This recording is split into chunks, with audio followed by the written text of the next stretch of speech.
I was asked by one of my Patreons to do a little bit of something about prop shafts and what I do to grease them up, because there is some sort of, well, not an argument, is I was the best way to do it, because a lot of these cheaper universal joint kits now are there's no greasers in them. It's just like the GKN ones that come with a greaser in, and they're all right. But greasing up a prop shaft is quite messy.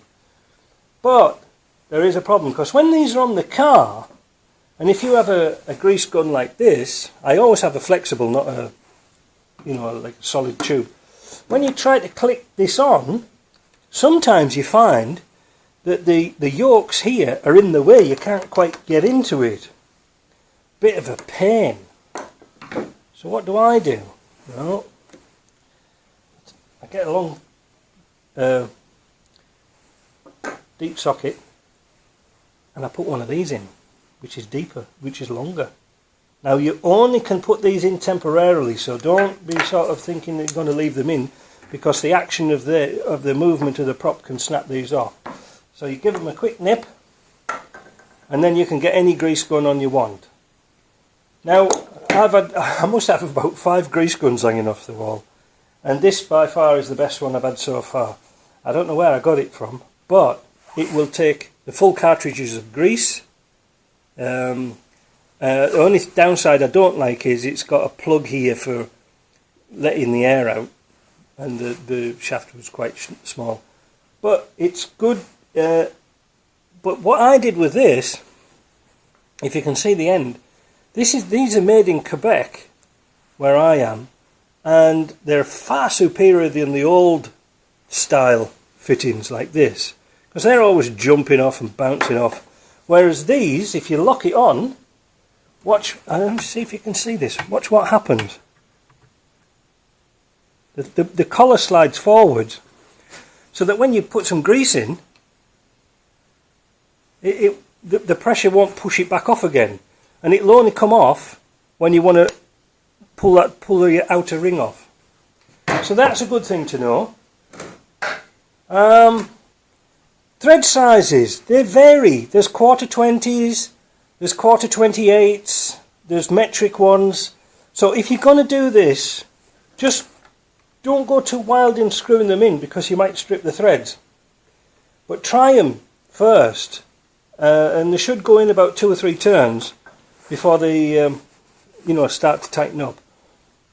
So that's basically all I know about prop shafts. Sometimes I have had problems where I've had to take them off to grease up, but when you get grease coming through, grease will come through the easiest part. So I know these have got grease in, because I can just see it coming through here, but it will take its easiest route out of the seals. Not much you can do about it, really. And also the OEM universal joints are the only ones now that's got grease nipples in. The cheaper ones don't. So you've got to be wary if you want to put a grease nipple in. That you've either got a choice of sealed for life or greasable ones. I like the greasable ones because you can force any water out and things like that. In North America, for some strange reason they call these Zerks. Took me a little while to work out what the hell they was on about. So I don't know if it's been a bit prudish and not wanting to call them a nipple or something, I don't know. But anyway, they're called Zerks in North America. So don't be afraid of getting some big ones. I bought a packet of these off eBay for, I don't know, $5. Very cheap. But I always keep the same one, because I use the old one as a plug, if you see what I mean. I put it back in the hole. So don't forget to do the splines. Very important to do the splines. The splines on these newer prop shafts, on the Defenders, are far, far superior than the series ones, because they had a... Well, let's see if I can flick this off. Maybe not. Let's have a go. There. They had a plastic coated spline, which were far superior than the old series ones, which were just metal and they rusted up. So these don't rust up so much. Lot better. You can always tell them because they've got that type of seal on rather than the old bellows. So there we go. That's my complete in-depth knowledge about prop shafts. There isn't much, but there isn't much to learn. Oh yeah, one other thing. Disco 2s. Yes, you can rebuild a Disco 2 drive shaft for the front. And fortunately in North America, some of the grease points are actually on the end cap, which makes it an absolute dream to put grease in. So I fit that type.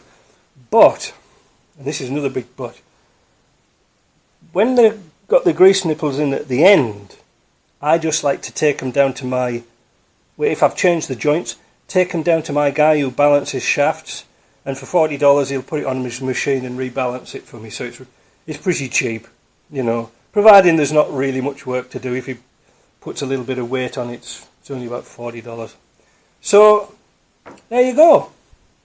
You shouldn't, if you keep greasing, you shouldn't have a problem. I do these every 6 months, and they sort of last me forever. I don't really have universal joints go wrong. One day I'll show you how to replace them. If I get a bad one in, I'll show you how to replace it. Alright, so if you like that, click and subscribe, and we'll catch you again.